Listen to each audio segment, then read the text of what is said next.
Hello दोस्तों, स्वागत है आपका आपके अपने यूट्यूब चैनल में जिसका नाम है स्टैट्स कनेक्ट। तो दोस्तों, इस वीडियो में हम जानेंगे एग्जैक्टली इशिकावा गुरुजी और उस मछली में क्या संबंध है, एग्जैक्टली क्या रिलेशन है उनके बीच। तो इस वीडियो में पता लगेगा दोस्तों। और पैरेलली थंबनेल को देख के आप समझ ही गए होंगे एग्जैक्टली मैं यहाँ पे मछली, इशिकावा, गुरुजी और जापान इसके इसके बारे में कुछ बताने वाला हूँ। प्लस इस वीडियो को एंड तक देखिएगा क्योंकि आपको एंडिंग में भी एक मेरी साइड से मैसेज मिलेगा दोस्तों, जो कि आपके लिए बहुत काम करेगा। तो आइए स्टार्ट करते हैं। सबसे पहले जानते हैं इशिकावा जी हैं कौन। तो जी इनका नाम है काओरो इशिकावा। ये बेसिकली प्रोफेसर है। मैं प्यार से उन्हें गुरुजी बोलता हूँ।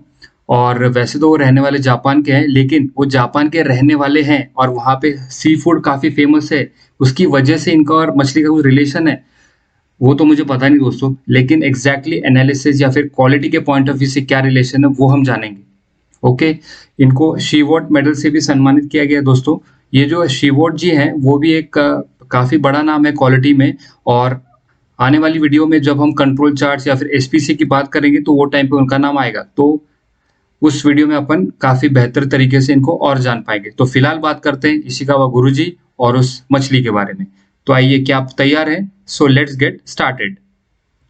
तो दोस्तों, मैं फिशबोन डायग्राम के बारे में बात कर रहा हूँ। इसको इशिकावा डायग्राम भी बोला करते हैं या फिर cause and effect matrix, sorry, cause and effect diagram बोला करते हैं। ओके। इसमें मैं आपको सबसे पहले बताना चाहूंगा इसे कॉज और इफेक्ट क्यों बोलते हैं, लेकिन उससे पहले मैं आपको बताता हूँ इसको फिशबोन क्यों बोलते हैं। तो दोस्तों, ये बहुत एक आसान है और आप सभी को ये अंदाजा आ गया होगा कि ये फिश की प्रोफाइल में है। उसका जो मुंह है वहाँ पे जो बोन होता है वहाँ के एरिया को हमने बोला है इफेक्ट, वहाँ से हमको इफेक्ट पता लगेगा। और जो उसके रिब केजेस होते हैं तो रिब केजेस के कांटों को हम बोल रहे हैं कि फिश बोन्स। ओके। और हर एक वहाँ पे आप ये देख सकते हैं कि हमारा हर एक वेरिएबल को वहाँ पे मेंशन किया गया है। तो दोस्तों, सबसे इम्पोर्टेंट है, आशा करता हूँ आपको फिशबोन क्यों बोलते हैं, इशिकावा क्यों है, क्योंकि इशिकावा जी ने इसे इंट्रोड्यूस किया था इसलिए उसको इशिकावा डायग्राम बोल देते हैं। कॉज एंड इफेक्ट के बारे में यहाँ पे बात होती है इसलिए हम इसको बोलते हैं cause and effect diagram. Okay. अभी ये 6M क्या होता है? तो दोस्तों, इनिशियली जब से मैंने जाना है इशिकावा या फिर फिशबोन के बारे में तो वो टाइम से तो 4M हुआ करते थे पहले, जिसमें कि मैन, मशीन, मेथड, मटेरियल ये सब हुआ करता था दोस्तों। लेकिन अभी क्या हो गया, धीरे धीरे जैसे जैसे टेक्नोलॉजी इवॉल्व हो रही है, हमारे लॉजिक्स इवॉल्व हो रहे हैं, बहुत अच्छी अच्छी नई नई चीज़ें एक्सप्लोर हो रही है इंडस्ट्री में। और अब हमारे जो एक्सपर्ट्स हैं क्वालिटी के उनके थ्रू और दो चीज़ें उभर कर आई, जो है मदर नेचर और मेजरमेंट। ओके। तो कुल मिला के इसको बोलते हैं 6M।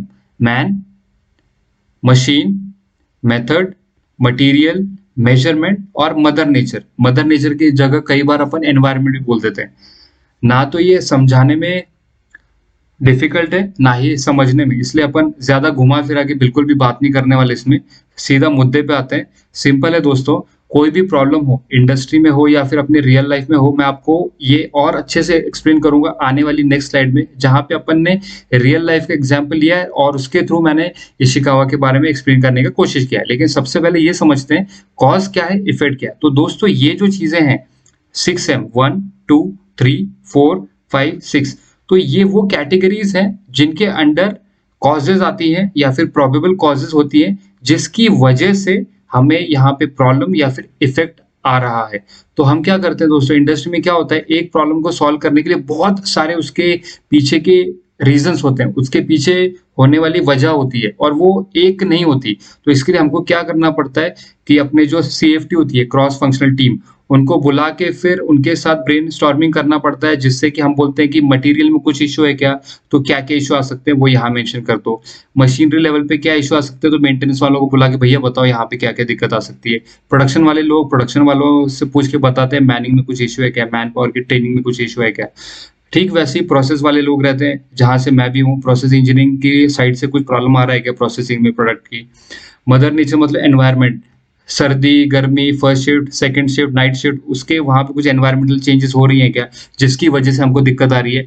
या फिर लैब में कुछ वेरिएशन हो रहा है क्या, हमारे प्रोसेसिंग में, हमारे क्वालिटी चेकिंग में, हमारे इंस्ट्रूमेंट्स में कुछ इश्यू आ रहा है क्या, जिसकी वजह से प्रॉब्लम आ रहा है। और एट द एंड ये सारी चीज़ों का सार है हमारा प्रॉब्लम या फिर effect. Hope I am able to clarify. आपको और अच्छे से क्लैरिटी मिलेगी नेक्स्ट वाली स्लाइड में दोस्तों। तो आइए चलते हैं नेक्स्ट स्लाइड में। तो दोस्तों, सबसे इम्पोर्टेंट हमने यहाँ पे एक ऐसा एग्जाम्पल लिया है जो शायद पर्सनली लाइक मेरे को तो नहीं अच्छा लगता यार, लेकिन और मैं आपको भी बोलता हूँ मत खाया करो ये चीज़ सही नहीं है। लेकिन फिर भी आपको आसानी से समझ सके, मैं भी एक फूडी हूँ, तो उसी का एग्जाम्पल ले लिया मैंने एक मोटा-मोटा, ठीक है? फिशबोन बनाया हमने बैड बर्गर्स, एक कंपनी थी वहाँ से भैया बैड बर्गर की प्रोसेसिंग स्टार्ट हो गई। किसी को समझे ही ना यार ये बैड बर्गर बन कैसे रहे हैं? तो वहाँ पे फिर जैसा कि मैंने आपको पिछली स्लाइड में बोला सीएफटी आ गई, उन्होंने बोला भाई चलो फाइंड आउट करते हैं, लेकिन हर एक बंदा हवा में बोलने लगा ये मेरे हिसाब से ये मेरे हिसाब से, लेकिन वो जब ऐसे बात करते हैं तो अपनी अलाइनमेंट नहीं होती दोस्तों, और अगर अलाइनमेंट नहीं होगी तो एक आध प्रोबेबल कॉज़ छूट ही जाती है और बाद में पता लगता है कि बराबर उसी कॉज़ की वजह से ये सारी दिक्कत आ रही है।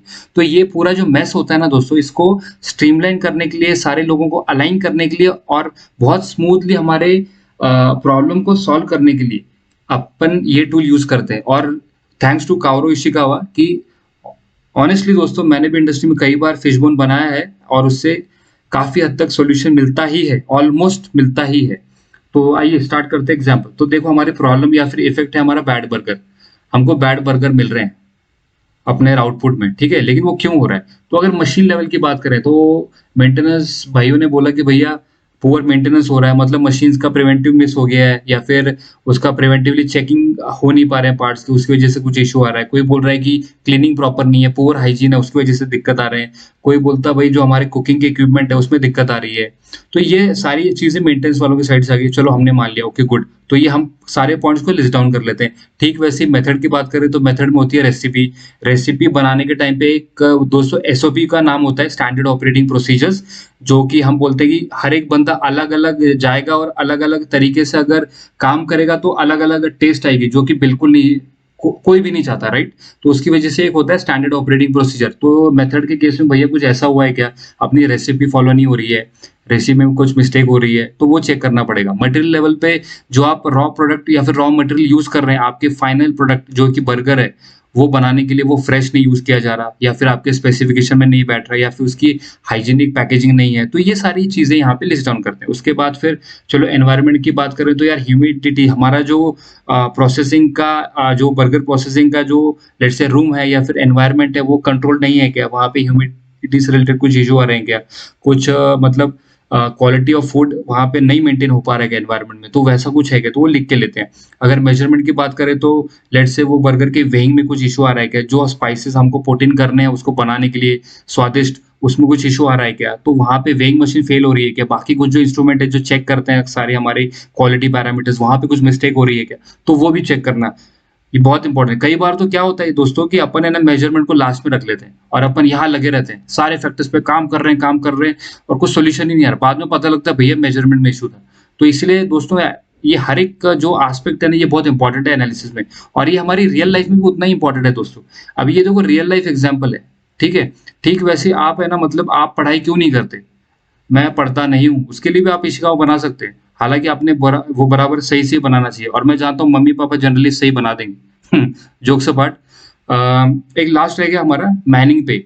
तो मैनिंग की अगर बात करें तो अभी एक सिंपल है, मिसहैंडलिंग हो रहा है क्या? मतलब एट द एंड सारा होने के बाद जो फाइनल प्रोडक्ट बन रहा है उसमें कुछ मिसहैंडलिंग हो रहा है क्या? या फिर इन बिटवीन जो प्रोसेसिंग के हैं, लेट्स से कुकिंग होने के टाइम पे या फिर हैंडलिंग के टाइम पे या फिर नेक्स्ट प्रोसेस की तरफ जब उसका मटेरियल हैंडल होता है तो वो टाइम पे कुछ दिक्कत आ रही है क्या? तो वो सारे पॉइंट्स हम यहाँ पे लिख लेते हैं। ये सब लिखने के बाद फिर जो अपना जो सीएफटी होता है, मैंने अभी बोला क्रॉस फंक्शनल टीम, वो इसमें से फिर एक-एक फैक्टर को एलिमिनेट करता जाता है कि हाँ, इसकी वजह से हो रहा है क्या चेक करो। नहीं, ये नहीं हो रहा। तो एक-एक फैक्टर निकालते जाते हैं और कुछ गिने-चुने फैक्टर्स इसमें से रह जाते हैं दोस्तों। और गारंटी मैं देता हूँ सर उसमें से ही एक आध रीज़न होता है उसकी वजह से हमारे को बैड इफ़ेक्ट आ रहा है या फिर प्रॉब्लम आ रही है। तो आशा करता हूँ मैं दोस्तों आपको ये काफ़ी हद तक क्लियर हो गया होगा। अगर नहीं भी होता है तो दोस्तों कोई टेंशन लेने का रिक्वायरमेंट नहीं, आप कमेंट सेक्शन में मेरे को रिप्लाई करें। मैं फिर से अगर चाहिए तो फिर से वीडियो बनाऊँगा या फिर मेरी साइड से कुछ इम्प्रूवमेंट चाहिए तो मेरे को बताओ, मैं वो भी इम्प्रूवमेंट करूँगा। और हाँ, जैसा कि मैंने प्रॉमिस किया था दोस्तों, इसके साथ मैं एक और मैसेज कम्युनिकेट कर रहा हूँ, जो कि बहुत इंपॉर्टेंट है। नाउ-अ-डेज़ अपना क्या हो गया दोस्तों, हेल्दी लाइफ तो गई भाड़ में, अपन अपना बेसिक कंट्रोल भी नहीं कर रहे खाने पे। तो ये एक एग्ज़ाम्पल लेने का रीज़न ये भी था, और मैं सच-सच बताता हूँ ये जो एग्ज़ाम्पल लिया ना मैंने इंटरनेट से लिया हुआ है, आपको कहीं भी मिल जाएगा। लेकिन जस्ट आपको बहुत अपने आसानी रहे समझने के लिए वो एक रीज़न, और मेरे को ये एक मैसेज भी ये वीडियो के थ्रू कम्युनिकेट करना था मेरे दोस्तों को कि यार जंक फूड अगर खा रहे हो तो कम करो, और अगर कम खा रहे हो तो बिल्कुल ही बंद करो, और जो नहीं खा रहे हो उसको वो तो भाई हाथ ही मत लगाओ। क्योंकि इससे सही में बहुत ही मतलब it's not hygienic and it is not good for your health as well. और अभी तो आपको पता ही है स्ट्रेस की लाइफ है यार, बिल्कुल मत खाया करो अननेसेसरी फूड्स। तो इसके लिए मैं आपसे कमिटमेंट चाहता हूँ एक, तो मतलब आप ये यूज़ ही ना करो, ये फूड को अवॉइड करो, हेल्दी फूड खाओ, स्टे सेफ, स्टे हेल्दी। और मैं आशा करता हूँ कि आपको ये भी वीडियो हमेशा की तरह अच्छी लगी होगी। आपको अगर अच्छी लगती है तो प्लीज़ चैनल को सब्सक्राइब कीजिए, बेल नोटिफ़िकेशन को प्रेस कीजिए, जिससे कि आपको आने वाली एक्साइटिंग वीडियोज़ का भी नोटिफ़िकेशन ऑन टाइम मिलता रहे। और वीडियोज़ को ये देखिए, लाइक कीजिए and I wish you all the best for your upcoming future and have a happy learning ahead.